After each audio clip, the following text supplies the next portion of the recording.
akwanya a eni ano broni beka se unlimited possibilities adofonomo sakota emu nyinara ye ne wo ye adusua soronko ye hwe okwan a ye betimi afa yonko ede ama Kristo anije eni tumi e wo se yenso yanya chafa se ye che onyankopon som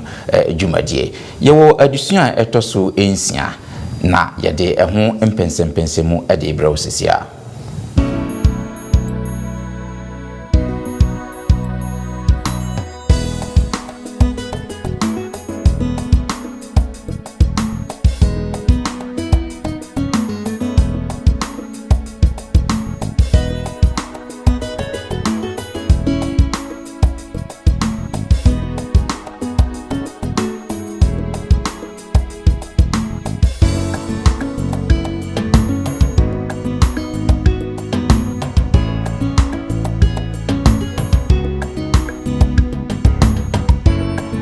Madie ben ena konkon odi poten ewo ya dance die mo ambesi no said look edu baby no ntimi nka ebi abako pe na nsutrara na se konkon no ba mo so obema mo tumi na mo de nsem no be hya ase afri Jerusalem enti konkon tumi a wo ye de se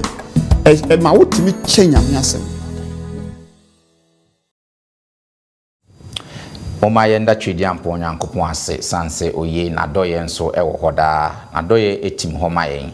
nadom eni na humobro na ama menomienu yeda so ete enkom twediampo onyankopon adom nti na wotwe asanko apro asan abeto yembion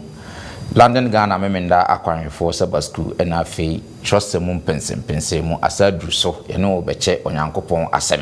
minim yie se ne last week we crowd na ne we say adusuan na wotwe nso waji akonwa wabie wo TV anase phone na ukita oni ye say be chesa adusuan onyankopon hyira wo se de biara ye ne wo ye say adusuan se ne medical ka no se wo hwe kota mu nyinara ye hwe okwan a ye nso ye be fa so na yatimi ache onyankopon asem na yatimi nso age akra abeka onyankopon ma ho na wudwumadie be na wudi menso medie be na medi sakota emu nyina eho adusua na yesua na wotwi mu no yewo adusua etoso ensia ose unlimited possibilities mo aboafo sonko wo ha mo ba beboa na edi sa adusua mu pensempensem mu edi abraw na ansa na no me enkotie nwomomra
dancing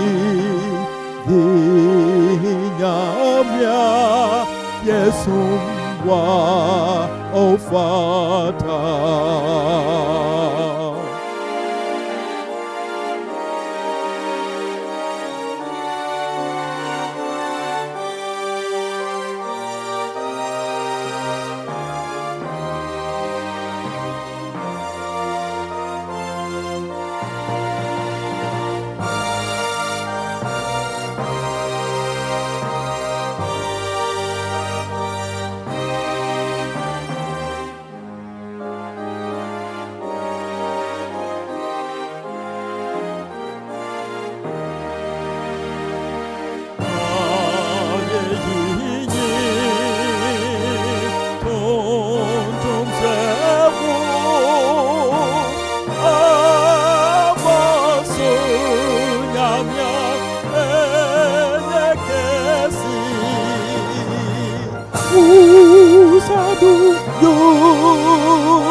Zinyamya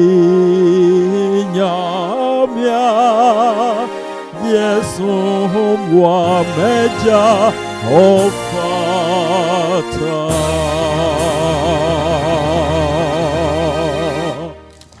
Yeda yinua be manase wo enwuma a wode abrain afedie yede yeti ebenu yadusua enemo yehwe unlimited possibilities anase akonya a eni ano sene magikan akano ma memfa saa akonya iso na fe memfa na wo mo a omo ba beboa me na yede adusua mu mpensempense mu yede abramu yefrɛ me Bismarck Mensa ene twedi ampo nyankopon adomonti wode pastors mienu ena afe elder kunini ba konso abeka me ho ase a omo ba beboa na yede adusua yede abro me wo pastor Fergus Owusu Eboaten ewo me nchen ha pastor se ne munina munim no ono na eye AMR Adventist Muslim Relations director pinikese pa na fe Sabbath school ankasa director pinikese pa oda SEC South England Conference ano de bia ne pastor ena eye sa edition ye ene pastor saba be kan ye ho pastor ye mo akaba ya eja me botra pastor na me call eda the graft ye boa eda de biara eda nso kan ye ho hasia ye de edition ye de ebrel nenso twedi ampon yankopon agi elder nim ede na ba beka me ho ha elder ye mo akaba na fe me botra me ko ya so peni ba konso kai ho pastor Georgia Siama enso abeka ye ho pastor Reading and a family churches nyina ono nso na eda no ti nenso pastor yankopon aye nadom ababeka me ho ha ti pastor e mo akwa yes sir agidi for nso mesai ada amama kwa na answer na ye behwe ye addition no moma ye nkate ani na Pastor Asiama bebo mpaye amaye yo mama ye mompaye yeda wase onyame a utumi so eyi wa ye kanfo odin wenen soso wadoye ne omobru ho enhira sonko a wasade adom yen adusua bre yi mu yenim se onyame pa wo kaye ho honhom no so kaye ho seti bia na obema wo ma ate wasem ase sene opese ye ho no na aboayen ama ya na muntu sumbo ni wiase mo no aye nkunimdie ahye wani munam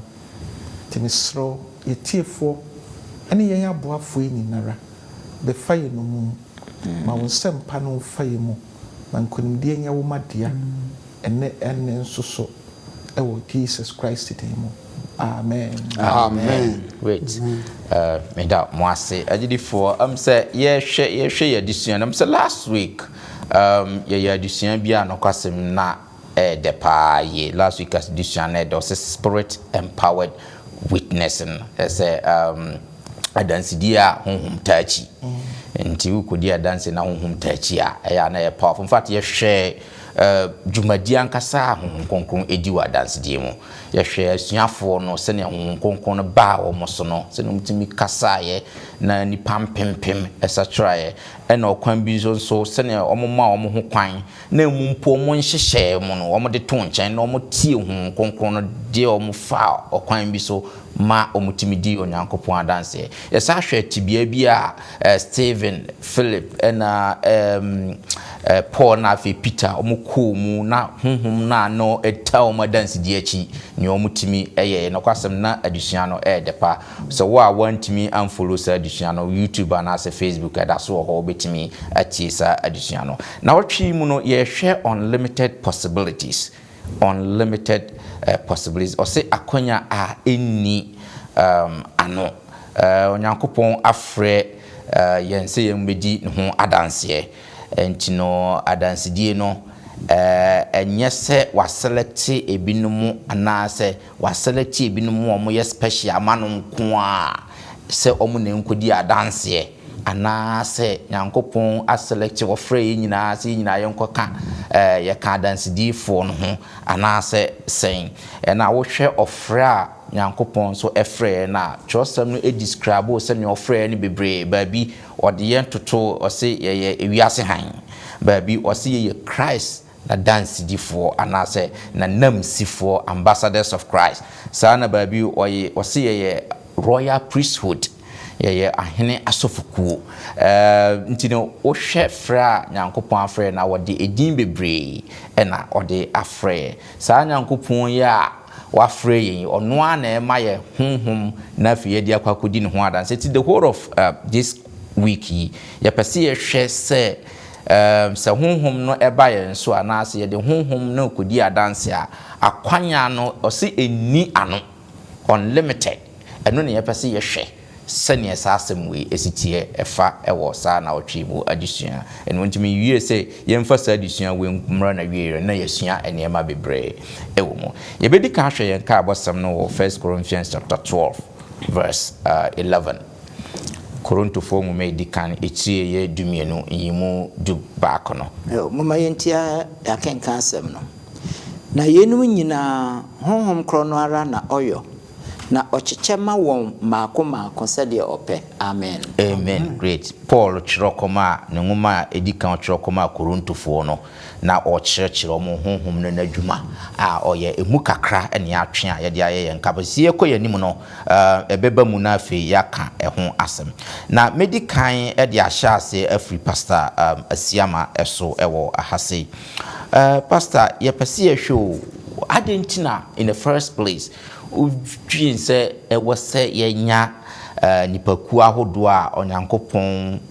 adoma chede na se honhom achede ahodo wo mo so ewo asafo no mu yo Bismarck midasi bebre saka akwanya ewo mu a anka ebia yebeka Korintofo ngoma edikan no etreye edumienu chichemu a eye edu miensa edumiensa edumotwe ekosi eduonu mienu no anka betimi ababa mti ka opani betimi akan amaye yo omayenti akenka asem no ose na sede nipadua ye baako na ewo akwa bebre na kwa yi nyina dooso nanso eye nipadua baako no sara na Kristo nso te na ye nyina nso Yudafo Helafo onko wadehio woboye nyina so honhom baakum ma ye beye nipadua baako na o ma ye nyina nom honhom baako na jimudu na no se na nipadua nso enye akwa baako na eye bebre tumirika badun wotwe ho nso a wo se na onyankopon de akwa no asisi nipadua no maako se de ope ne se ni nyina ye kwa baako a anka nipadua no he na akwa no dooso de nanso nipadua no eye baako ani entumi nka nkyere ensa se wo hu nhia me afei etire entumi nka nkyere enai se mo hu nhia me na mmom nipadua no akwa a eye yense eye mre kora no eno na ehu hia na nipadua no ade a eye yense eni anidie kora no eno na yehihye di nini ebebre na de enye fe ewo ye ho no enya ahwenka pi amen Amen. Yo, enti se yehwe akenkansa bi a ye kan ne retoto adesua no a utimu se asem ba ko bi edadi ewo akenkansa mu nyina ne se united in service. Se ye beka bomu ewo adoma chede Awurade de amaye maako no na ye de beye dipedua baako na ye Yesu Kristo anasa asafo no adwuma. So hwa Yesu Kristo e ba asase so no ofre esuafo bebre. Also ofre esuafo efre Peter, ofre John ne omom tetesa ne nyina. Obia wo baabia wo free a wo bae. Ene suban ne ya ode bae. So hwa Peter se ya na wo obia adesua ne chese na wo obia na ewom se na bibia o pre kwa anim so obeka de nanso Yesu hu se owo akanie honhom ewo nimu. John na wo obia na onebo obia na ayese ojo nanso so ono so in a way no so ya spoken no tibika ye wo Philippa na ono so no mu nyina penasem Thomas Matthew ano ye tudifo safo nyina Yesu frɛ wo nanso ɔde honhom akyɛdeɛ ne ma wo no obia ye n'adwuma sanie ɔde ma no pepepe obi bie no hɔ no mu a ofiri kodi obi die mu kɔka sɛ mimi die ni anase wo anye ne yie na me ba beboa wo ewo mu sɛ na omu nyina doma kyɛdeɛ ne nyɛ pɛdeɛ nanso so obi die bia na wo no na ɛsom boma no sɛ ɔde ɛbɛyɛ adwuma eti sɛ metenie Korinto asafo na Paul eka no ase a na Paul pese o ka chen se ne sa pepepe ne tie ofre ne de Awurade afre yen wa frɛ yen de yen aba na adwuma mu na adwuma no so ne se ye bɛka na sempa na ma nipa ehunu sani Awurade Nyankopɔn na asɛm tie nanso so akyɛdeɛ no wo sani wakyecha ma obia de a ɔde ama no ɛwɔ adwuma Awurade de no yo na Awurade so nim sɛ ɔde ama no so betim de ayɛ adwuma sani ɛwɔ pɛ enti no ense se obi firi obi die mu ekokodi obi die mu ni Awurade de amaye no ese se ye de ye adwuma sane enhyehyɛ no tie enti se yemfa ne se se ehwene se ne okan se ehwene eka se meme ma kyede ne ye de ma me dia me se be de home no da me pese me ye hone biem pese me ye ano pese me ye se ya ebe ye de ne nipadua no atimi afanhye enye ye enti ehwene ehome ne home ano kana asem enika ne de obia ye ne de sane etie nanso nipadua ba kokoro no a no na ye de eye adwuma ema no eti se Onyankopɔn de akyɛdeɛ no ama yɛn a yɛnya ya adwen sɛ ye de be ye adwuma sane enhyehyɛ no wodi ama ye no pepepe ense se yehuri ekodi obi die mu na emom no ye be ye no sane Awurade de ama ye no Medase. But Pastor, before we can wait this mammy, me sign up bisa wo. On say actually okay, send a wo boss Matthew to tax collector or Peter outspoken. Bibia no dear nim kuku obey o share John Awoka so a tender hearted na or you'll be our Joe. Now if we share Andrew so on nipa ni na penasem on rewura. Obekwa kofifi mu na ofanamfo ene ade na wo hwe your friends Thomas nso no de akinye bibi obebisa ho question bia obeda to ansa na wabegi adi won say ye was such people ena ya bef ena nyame afre ye ne abeya asafo so da bi na bibi ba wo hwe obi osoro okasa we yese ye be den na yetimi appreciate say sane mani nyina eye na yenhwe no okwan papa so na yemfa mwa asafo no na enko nanim dan se ehwe se akọwe di akinye osoro akinye nkwa na ode beba akọwe di osoro odi se nkwa reba se na sa dynamics we etie ohun se ewom se na omo wo sa akyede no se ne ye kan no pato se Yesu mo twɛn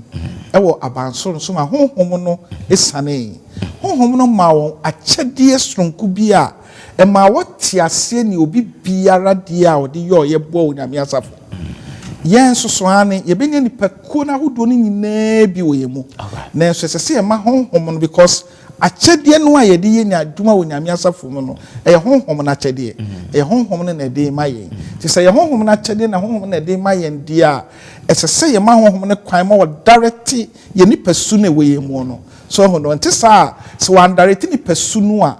ɛbɛkɔ akɔyɛ sɛ yɛbɛka no yɛbo so yɛbɛyɛ tutu pɛ ne ɛtete saa no ɛbɛkɔ akɔ wiaseɛ no na nea ɛsɛ sɛ boa asafo no ma no yɛ united yɛ adwuma no yɛnya no saa ɛnti hia sɛ yɛyɛ no saa yo me da se pa Pastor Fergus kakra bi a me de ka sɔfo die ho ɛwɔ asafo yi mu me na metimi to nnwom me na metimi yɛ adɔyɛ me na metimi preachi de obia de otimi yɛ bia no ɛsom bo onyame anim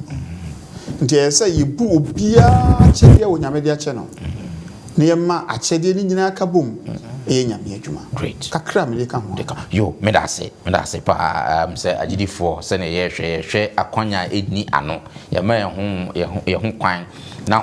akyɛdeɛ a Nyankopɔn de ama yɛ no yɛde yɛ adwuma akwanya no ɔsɛ ɔyɛ unlimited ɛni ano great ɛda the great ma memra so ɛhwefoɔ saa ɛna Nyankopɔn de akyɛdeɛ ne de ma ɔwɔ nipa ku bi no mo ana sɛ ɔhyɛda wɔ nkɔfo bi ɔmo special bi ana ɛte sɛn yo medase bebre elder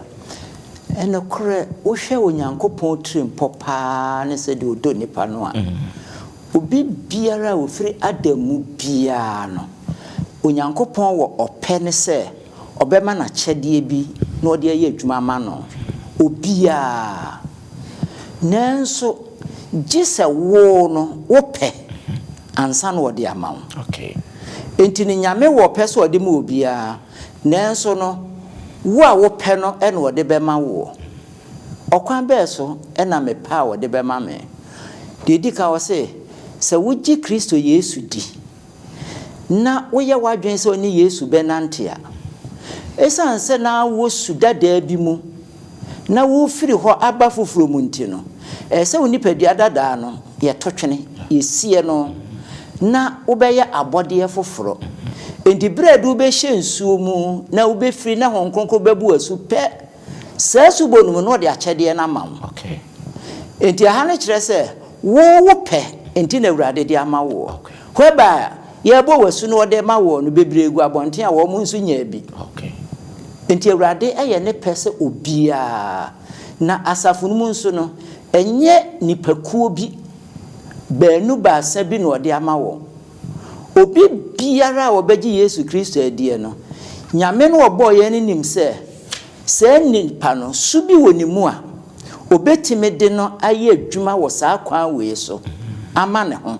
enti saa kwan no so no no ama wo na adwuma dadeɛ a wo de bɛyɛ adwuma no enti saa adwuma dadeɛ no a wo de bɛyɛ adwuma no ɛne ne akyɛdeɛ no enti sɛ asɛm ka na anim ka na wa ma saa akyɛdeɛ na ɛyɛ asɛm ka no na kyerɛ sɛ wotimi ka asɛm no mani pate aseɛ ɛma wɔ mo ba Awurade nkyɛn sɛ yɛ nnwom nso a saa enti wo sa akyɛdeɛ no nyinaa so wɔ botae baako sɛ wobɛma afoforo ahu wɔ no Kristo Yesu nanso ɛyɛ kwan ne bebree nti na deɛ wubusa asɔfo no ɔkyerɛ sɛ nipadua no yɛ baako enso akwa no yɛ bebree enso ne nyinaa yɛ adwuma ma nipadua baako no enti sɛ deɛ ɛtiɛ no great me da say say ɛda wa ya de pa wa kyerɛ kwan no mu a Nyankopɔn na kyerɛ sɛ wo kyerɛ sɛ gift no abra de wobɛnu nsuo no mu no kyerɛ sɛ ne Yesu Kristo yɛ bo na su no konkron no ehun sɛ ɔyɛ abronoma ebesi no so no na fa konkron no ba no so no ehun dwuma a wo hyɛ aseɛ sɛ odi nti wo kyerɛ sɛ yɛn so yɛ de nu abra de yɛnu nsuo no mu sɛ yɛbɔ Yesu no yɛ receive saa spirit no saa gift no a Onyankopɔn de ama yɛn no ana sɛ enti sɛ obɛyɛ osempakafo a obɛyɛ osempakafo obɛyɛ obi ɔtonwom a obɛtonwom obɛyɛ obi a ɔsrasra obɛsrasra ana sɛ ɛwɔ situation bi nso wɔ hɔ a ɛwɔ sɛ woba na wobɛsua akyɛdeɛ ni bi na ofa sɛ no na wo nso wakyɛdeɛ no na afei wode kɔ yo mesam fa kakra entoa so sɛ deɛ wo bisa no no kwasɛm ni paa no sɛ deɛ wo bisa no bri biara onipa wo be ya adwen se me ni Yesu Kristo be nante no saa adwen no a wafa no nko a no ehye osoro na onyam efiri se watu anamo bi na anamo no a watu no saa ne nyame nso pe no ntia ese oboa wo ma wanamo no a wopese wutu no utimi tu na ehye na onyam efise enyame trimpo so opese obeji wiase nipa nyina enkwa aba ne nokwa nim de no se be ye benya nkwa enti se wutu anamo no a watu anamo eye enti be ye den na nipa bone ne ete se me metimi aye adwuma eye ankabofo na eye. That's right. Etina mi hia adom sa adom no ena esanse waye sa adwen no a wama adanse die me wiase nyina so ehun se na ye de me awrensom ase me nipa bia me ne wiase ni ayonkofa bio me ni Yesu na ebe na ntinte no Yesu so hye ne ho anuonyam se o ma wo akyede a anamo no a watuo no ubetimi de ye adwuma ma no. Okay, that's obia will be. Obia ntina me di kan ne se nyame trimpo no eye onipa biara ofra Adamu nanso jese wo pe. Okay, I see. Enti wo pe no ne anamo no awatuo no eti na so de ma wo. That's right. This mark be fa keto bi enka ho ohun se adesua no echese Yesu Kristo ye born esu no ano na abronoma ahonhom ne ye abronoma eba be see so na ebe share ne den ewo dwuma Awurade de ahye yense enti total commitment and surrender ya de ehia onipa biara onyankopon afra ofri so mu abahan mu na wama ho kwan se wo ba asu bia no esese wo ma ho kwan saa fi say at the moment I be konso no na obe free no automatically no onyankopon de akyedie bi ema wo na akyedie Awurade onyankopon de ma wo edi kan ni se na desua no ka no en se wo nso so be ma afoforo ehunu se ne Awurade onyankopon enum onyam ne kese titie na eyewo minim say beba ho adesuane fa ne baabi eka bibi say esese wo busa na wo busa Awurade be identify honhom no a akyedie no a opese wo di eye adwuma no ade ba akwan na ebia minim say bia wo bebusa ho asem dia I betimi dey differentiate talent and spiritual gift on say talent dey obia wo bi ye wo na usu no awo talent we asefo nyina wo bi obia wo bi but say wo ba Awurade mu a so talent ni papa Awurade timi upgrade wo talent no e be ye na spiritual gift e ma wo timi dey adwuma example typical example teacher ni a wo trade teacher ni a wo trade oba trade a bo wiase ba obi a oba Kristo mu a Awurade timi upgrade ni teaching no man be ya de kese e de boa na safo because the botaye ni say Awurade pese honhom ni de ye adwuma sene ne hyehyɛ yitiem sɛ me da se pa se pasa wa chimu se obia wa talent no ba se talent you graduate a na fe aba be spiritual gift ho kra me fa ka franka ho won se wo be graduate wa update ne kire se ono honhom na hunu se eno no wo betimi de ya adwuma enti bia na wo bi wo ba enya adwuma ba de oba upgrade ne kire se ono honhom no de wono ne pe no a wonim no ehunu se no upgrade no a betimi aba ba ye spiritual gift ama de ya adwuma. Okay, me da se okay ene me da masepa ade da ya me de hase ma hwe a me nkomanim ba se me nkomanim pastor ma membra so pastor Fergus yehwo adenti na office nyankopon or impact na say or this spiritual gift honhom achede or the believer bia na botaye ne say no kwasem pa ni medase Bismarck yetie ni a sofo ene elder the graft e dia mayen ya no kwasem na madisuan ye decorate do na fe dia sana do so say ene na nyame kura no honhom no die enti na wode ma agidifo na botaye be enti na so wode ma yekusa honhom no kwasem pa ni say nye ya ho ode ni edi nya honhom no onyame da de honhom no ma na mpese e be ka asem bi pa e wo nyame asem mu pe de the graph bo am kakra kronto fo ngum edi kan eti ye du mienu chichemu e ye nson so no nko a yi asem yi anno ne asan akenkan de akaka ho yo en chemu nson ne se nanso o ma honhom no yi ne ho adi wo mu biara mu na ayeye. Amen. Amen. Oma honhom no dead yi ne ho adi. Wo say obi biere mu. O kan brofo no giving to each one. And was a chere die to odi ma for the profit of all. That's right. Sana brofo no kan o. Ma e say ade e ho be bamfaso ama obia. Enti se nyame de honhom ma wo say pa, honhom a chede ma wa. Minua enye so ye wadwen say o bostu e wo honhom no. O de hihye wo ho. Wo ye wadwen say ase wo de a wagye. Wo de wo na honhom no. No. Eye honhom a chede nyame de ama say obi nso benya honfaso. Enti wo ka purpose no a one for the profit of all said the asem no kan. Ebe mu obi a enyam faso. The tosum yenu was for the equipping of the saints. And no so can some way no men pese be kenkan but who can kan de eyima yen no Ephesians 4 etie ye 9 tichemu edu ba akosa akosi dunsia e kire the purpose of the spirit. Honhom no botai a wonyame e de amaye e boa ma agidifo ne ahotefo e hye yede e mietimi ye nyame adwuma de toso bio e ma wonyame adwuma koso the work of the ministry no ekoso fi say enye ya ho odi bi ne ye ministerial work no eye nyame ehonhom ene eye fayemu nti eno nso e ma no koso wo kan bi wo say esa boa ma the body of Christ Christo ni pedua no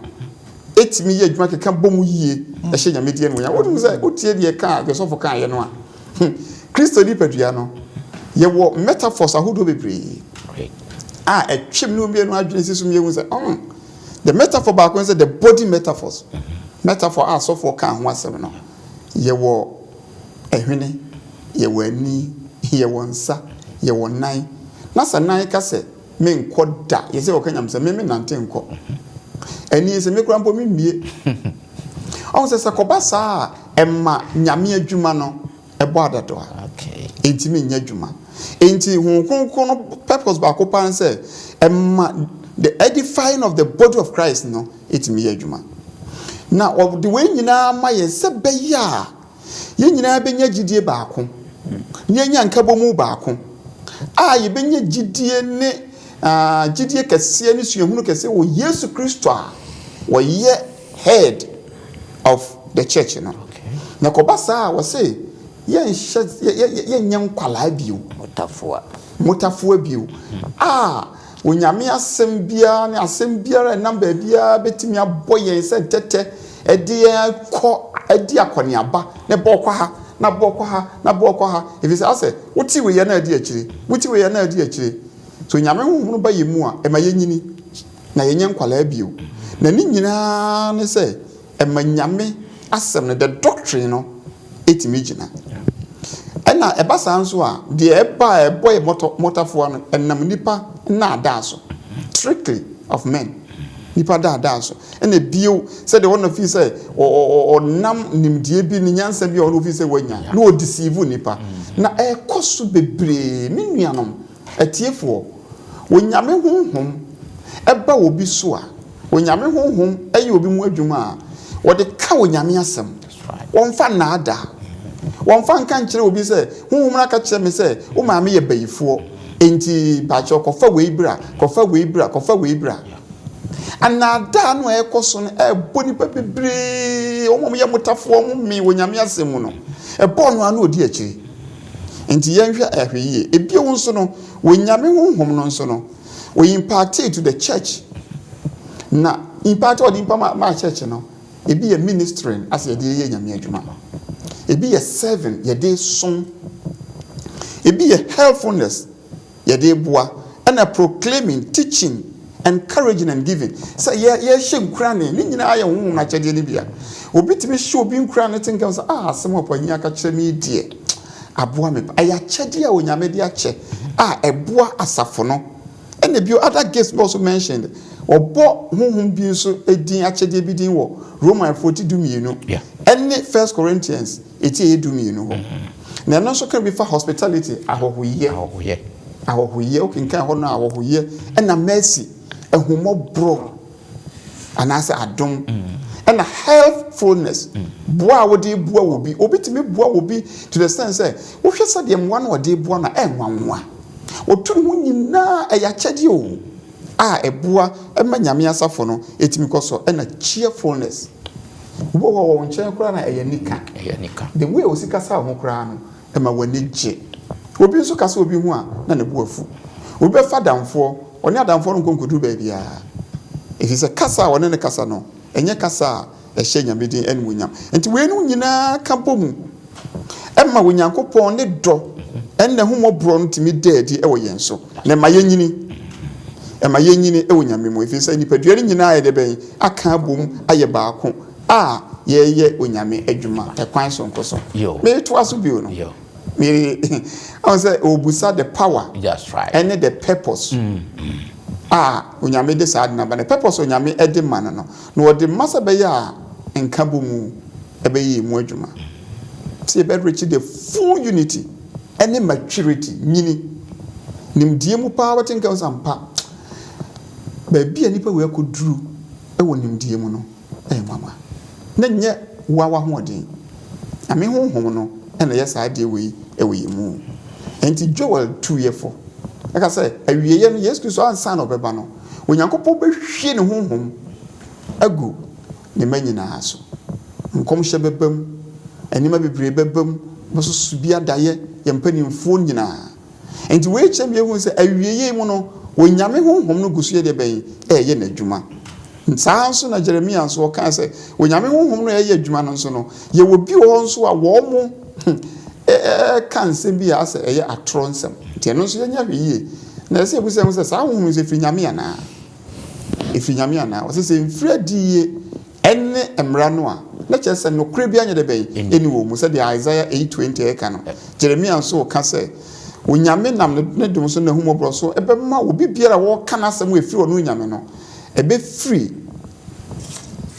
onu nanu am ye say he's a true sent person from the Lord onyame na asoma no tin say enti no was by their fruits no Matthew 18 so nchemo aduo no was wonaba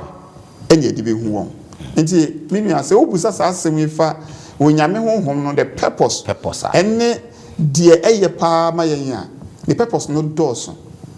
na se ye hu sa ye de ye adwuma nso a ebebo ama nyame asafo enso yo me da se pa pastor wato bo acheche mu pa anti ye be ko ye nim ma me ko pastor Siama so pastor na me bisa ye be dan na ye discover ye hu ye hu achede ana se kwan bi so no so de be na meye na ma hu se me wa achede yi ana se matimi hu se me nso me wa achede bisa yo me da se Bismarck na before then no pastor Fergus akasama chese wa chechemu na mame white kasem to ebi wa okay open de efwaso so kan addition Christ object lesson page 328 na me kind of talking to ebi was in these gifts he returns to us purified and ennobled to be used for his glory in blessing our fellow men on say achede no butaye pa no erade de mayen se one ebeboa yen ebe hye yen akasa de ne tosumie no nipa bi benya enhira stronko bi efri mu etise de saade ne ye adwuma ebeboa nto nyame oni onim ne enti a wama achecherefo wama asofo wama womo eyi ekan sen o ediye na omo chechere mu na etisa ewrade nim ne enti a wode saade wi na amaye for a purpose ne botaye no se ebetimi aboa yen amaye timi ayen kunimdifo okay ne amemi die na obusa no ane ekwan a ye befa so ehunu enya honhom na se betimi a discover yen gift no eye se woka kan sam a wode maye no ne dika ye Lucas sempete edu ba ko cheme edu miensa bre no nti yen kan James 3 ba ko chichemu eye no sister aka obi wonyansa o mu se urade na se woka Matthew asempete nsu chemu nso no a wasi se wu ubusa ode be ma se wohwehwa ubehunu na wobom nso a obebiewu so hono enti kwai ba kwa e be fa so e be discover ne say onyame no obodin frɛ yɛn free sumu de ba han mu no e wo opɛ sɛ wo be ma wo identify wo be hunu ohunhom no akwankyere na watimi e di ayɛ adwuma enti sɛ wo hu spiritual gift a busa Awurade na ana reho sempe wo mu ne sɛ ensori bi atwiste no kakra ohun sɛ ma fa kwan bi so ewie nipa bebra ebia yɛnhwɛ yɛmfa enya yi sɛ yadwen sɛ wo ba sɔre na o katon so nko wa discover the spiritual gift ohun no anase kontimi kra nkakra ndi na akɔhyɛ dem na ya kochi no na wabɛka to semenya dabi akyɛdeɛ no guahodoɔ bebree na me ne openi the graft di nkomo na me ka kyɛnse me ma kyɛdeɛ paa na me nim paa no na me nim yɛ nomto me to nom paa me ni gye nom so ho obi onim bia no sɛ me ni gye dom ho but the blame wura ministry ni mu no na me ka sempa no asɛ me preach na me yɛ na ma adwem sɛ ɛno nko ha ne me gift am but me ti sɛ ne Awurade kasa kyɛn sɛ no me di we am out there nanso enum to no ɛka wa kyɛdeɛ so na bɛsɛ me kyɛn no Awurade ma me hu ni na me bɔ ho paye me Awurade susu yi ma me hu sɛ ampa ɛka ho na aboa me susu ɛwɔ me ministry mu enti obi biara ɔpɛ sɛ onyankopɔn akyɛdeɛ no biara no ɛyɛ akwanya sɛ kɔ Awurade anim bompa yesre no onu abe revi was say ka obi ho nyansa o mu say Awurade great excellent elder medical krabi ka ho na fe nso no eno pa ho nso a o se asafo numu no asafo mpanimfo no nso etime bua ankrankran nso mo nso ehunu akyɛde a nyame ede ama won fi se de yegu ho bebre nanso mo gina anim no na wo mo hwɛ congregation mu a enema bi wo ho a nyame yi kyerɛ mo hu etime hu sɛ nipa sumesi wo hwɛ a obetumi aye bibi sɛ nipa sumesi wo hwɛ a ho sɛ enema nyinaa nso time ɛkɔ a ɔne saafo no nso kasa ne afutuo ne akwankyerɛ no wo be sɛ ne nipa no na koma ba na fe wa hu sɛ saa akora no yɛsɛ me yaade wo be sɛ ɔbɛhya de ase ampa so no wɔ yaade sɛ nya hɔ kora no na sha wo sha se di na pia no e na akɔhye baabi a ɔyɛ adeɛ no efi sɛ nyame onkata aso ma yɛ yɛ de be yɛ adwumantu ɔde ama yɛ na bi onso obi wɔ atinka nso ɔwa kyɛdeɛ paa nanso nam sasafo no dɔɔso no wo nyinaa gumunti no ɔno na kyɛdeɛ no na twen sɛ gye obi bɛka kyɛn so ɔnkɔ yɛ biribi ansa na wadana kyɛdeɛ o mana kyɛdeɛ na yɛ bɛn adadi yɛ nyinaa yɛ kɔba nyina obia wa kyɛdeɛ wɔ nyame de adom no enti wa kyɛdeɛ no mesrɛ fa yɛ biribi ɛmfa ntena se ɛnka sɛ gye sɛ obia bɛ prompt me ansa na batimi de akyɛdeɛ ayɛ bɛn ayɛ adwuma akyɛdeɛ nyame de ama wɔ no fa yɛ adwuma na wiase nyinaa so da hɔ no ma obia baabie ni hɔ no mu a wontumi mfo akyɛdeɛ nyɛ de bɛn ɛnyɛ adwuma nti asafoma ɛntena se ɛntwɛn sɛ this so far my preaching appointment this so far my prayer appointment this so far me say nko promote to tight and as me ko jasa for nani ansa na asafo na madoma akyɛdeɛ akyɛdeɛ na nyame de adom wɔ no hyaseɛ fa yɛ adwuma great and as Mr. Wa we dey aha so yɛ me the Christ object lesson page 327 that's right was it the gifts are already ours in Christ that's right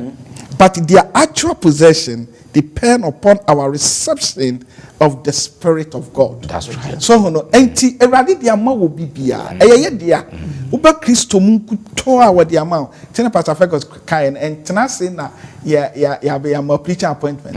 Eye wo dia. Upusa no nko a e bi kura wo se die mpo. Wenim se die kura mpo. Etimi eya kyede a wo betumi e de ade obi an reho efrey. Enti Awurade mu aye na yetimi fa nya adwuma. Great. Ana we dey ebre komamfa kakrenka ho. Na said ye can yes ya mo appointment nso nko eye dwuma ye di e wasafo no mfi se wo ya kwa no nipadua na kwa bi enti ye ma appointment no asafo me egu ni nyina ye wo service to them enti fa ye dwuma kora wo emu bra ye ma appointment eye talent no because and asa na ye kan se na Paul de toto nipadua no ho se bia wo na wo te wo na waka wo de na hye na wo mpese obu na se wo na wo ye nsa what decide say wo no use nsa no na say in a way na asafo no lacking nsa bi wo ba bi So comedy exactly. It was obia excellent. But me fa we so elder the graft me ba so na yemfa and sorry addition so wo hwe Matthew chapter 25 14 to 30 na abasem bi wo ho talents obia wama ne nkoa miensa wamo talents na obia mfa nkoye adwuma yenim sa abasem no pa mienu de koye adwuma baako ne de wamfa nkoye adwuma. In fact at the end no o se o condemn baako na wamfa ne de nkoye adwuma no abo mienu no de omo de koye adwuma no abaso sasem we adusua ben na wo ho ema yen ene yo medase enya besma me fa sem we ni kan me wi school me papa de me ben kran besua world de adwuma okay na enwuma dade ne me de be ye adwuma no nye ni nyina na ye wo ti one day ena oba no ne ye master ne call equip eye company bi o moton tools nko a no mokoto na de dwuma ebehia ye dwuma no ene won de baaye e baaye nko a obi ani age e se de pese ye bia na ye wo na kade a ye betimi de aye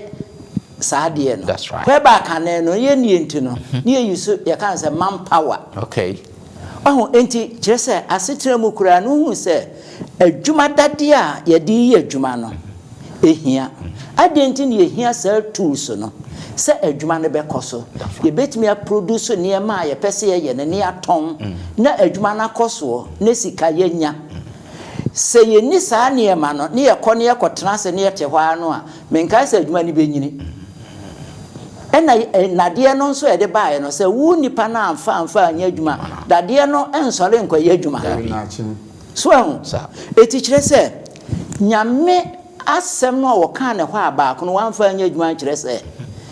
ye kɔ equip wo kɔtɔ na de dwuma ne de bae but ye kɔ adwuma ne ye tete hɔ se na de no anko anya adwuma whereby ya ma ye contract se brother so esi ye wi adwuma no ebre ne so ye na adwuma no ye nye enti owura no eba ya nya adwuma ni bufui advance otu ya yemfa de ma no de adwuma ne komo obi foforo enti adwuma ne be ye den ebegu sa said ye tie no eni nti talent no a nyame de ma o kan ho asem no saa de ode ne de ekɔ hye form no e kire se nyame de na de dwuma na de dwuma na ma ne se fa ye dwuma nanso o si da bi ene wote ho ne na de ne gu ho nanso de o ma ni mienu no o ma ni num no ode ye dwuma no oba enu de enum na nyanum aka ho mienu na nyamienu aka ho e kire se wo ye obi a wo so aba oya de a ade ni benyini na de nkoso beba eni nti se we betena ho no mfa ne de anya adwuma de a yes se na de dwuma ni nyina de akoma de obetimi de aye adwuma no na de mfa so beba eti okache se wo ye akwa ni hafo na nka empo fa fem fa han na nka me baaye no ka interest kakra ba so na kire se enka ade am de ma na anyini aso aba bato de we say enane abontware ohuni mfaso enti monje kire ne nsa na monkoto no ntwene eni nti no ka kire yen se nyame fra wafra ye no odi anu nsuom ni aba beka abusua ne ho no odi sa kyede na maye no se yesi yemfa nya dwuma emom ebe masafo ne fa baabi atom firi se wo no amfa nya dwuma no na emom obeje dia ma obi e dia ya dwuma ho amasafo na akoso na wo mom die obeka cho se yenkyekere nkoto baabi esum ka bie wo that's right efri se wa ma se wo beboa masafo na koso se ebetumpon se ebenyini safoforo behu Yesu ento hu ni mfaso mejim se wokra wo bi adwuma na afa adwuma ni atwa ne ka na onya adwuma obeyi na di enti se wrade yi wadi a na chese ye ne ya great enti yem fa ye talent ni nya adwuma na enso aba medase yo medase am say we dey elder so a church mu pa ne adusa we dey nka ye nsore so anka me pepat ye dey mre na ye adwuma ti minim pastor person or dey kakra bi na fe ya sorry ye adusa na so chese adusa se dey wo ka no dey openi the graph e kan e kira sisi anu ma me hu say as I say you very careful say you nyame mai rade abodi afreye dia trana safi mo no chese rade wo talent bia wo dia maye ya ye bebu watai da chi bi rade bebu saye no ba ne ya fa talent na anya adwuma sɛ de bɛdi ye na obɛgye so wuti akenkan sɛm no a wɔse ɔkasa akoa ni hafo wɔs akoa ni hafo ti are we ready say rade bɛka kyɛ sɛ enkoa anamfuna ni hafo dabi ɛsɛ sɛ yɛ de talent ne yɛ adwuma ya mfa anya adwuma nso a obɛgye ti anya nwanwa sɛ na asafo yi no ye woni pa bebre ye dede na honhom ni asafo no mu na mini talent e bi onyame agye wo de kora sɛ wo mfa anya adwuma wagye dadadadada not no dia ma ye nsumpo no ye mfa hwa ye ho emfa nye sɛ me auto me meto auto no na adum ni entwum anasa me kan bible no na asɔre me sɛ no me ya me ya hwɛ ni nyina no ewurade betimi agye e dia ma ne oyɛ serious so de ye adwuma so hwa de suanity fi asɛm no ka sɛ bi o se a kyɛdeɛ ne ewurade dia ma ye no ɛyɛ unlimited eni ano enti obi biara waye na adwene sɛ wɔhwehwɛ na obebusa na obema no ho kwan ko ade na obema ewurade ɛde ne purpose nti a ɔde adoma kyɛdeɛ na ma yɛ sɛ yɛmfa nya adwuma no nko ade a sɛ tie bia no ewurade de bɛyɛ adwuma sɛ ne amen ɛne na wo wasɔre mu bia na kɔma yɛ nyina obia sɔre bia wo mu bia no atiefo nyame akyɛ obribi yes mesrɛ wo pa me nua nyame akyɛ obribi fa yɛ n'adwuma that's right na asafo no ntumpɔn great ɛyɛ na agidifo ɛyɛ ɛta hwɛ sɛ saa kyɛdeɛ we yɛ sɛ be preachi ana sɛ be promote tight ana sɛ be gina pulpit so yɛ wo de kra de betumi aba sɛ wo srasra nipa ana sɛ ne na pastor kan wo sre hwɛ nipa kɛkɛ ana obi bi obesi asɔre mfie ha sɛ no wo bi obeba no na yɛ first ade wo nsa betu ne nsa yam ebi a wo de no ɛyɛ great ma yɛ mu ni sɛ ɛyɛ abofia nti yɛ mfa nya adwuma ana sɛ bibisa wanwe ya na saa asɛm o ka kyerɛ de wanfa ne talent anya adwuma no ɔhɛ no aka kyerɛ onyankopɔn enhira mo sɛmune yɛ ayɛ adisuen da sɛ nnɛ yɛde adisuen tɔ so nsonso ɛde ɛbɛ brɛmo mɔma yɛn kata ne na afei pastor Fergus nhyira so kra Yehowa yɛda wasio eyi wayɛ ne yɛkamfo wodin fa me yɛhunu sɛ akyɛde a wɔde dom wo ma no eni ano mp senia no dia wonyame na obi biara a ogya ne ho ma wo biara no wɔde ne ho ma wo no kremu no wode ne bɛyɛ wadwuma emfa ho esu ene ban tebia a wo mu urade gye yɛn amen ifi sɛ yakodu gyina pen bi a yafa yɛn ya yɛ kwan so ne yewura fi sɛ yɛ ba wo nkyɛn po a wo bɛgye yɛn yes urade so yɛ mu fa yɛ wadwuma kosi aseɛ na wo pia yɛ mu pia anyo yiraba ifi sɛ wakyɛdeɛ eni ano urade nhyira o menua na wotie urade nom wo onyi wo haw bia mfiri wo so sɔre reche na yɛ nyame adwuma fi sɛ enche na Yesu ba na oba ma mo ni yo sɛ akwa pa no kwafo wodi kakra ihu no kware bɛsi kɔtrama agya ne gye mu de yɛ kra akondo ni o babisa we nyina wo Yesu Kristo di mu nti amen amen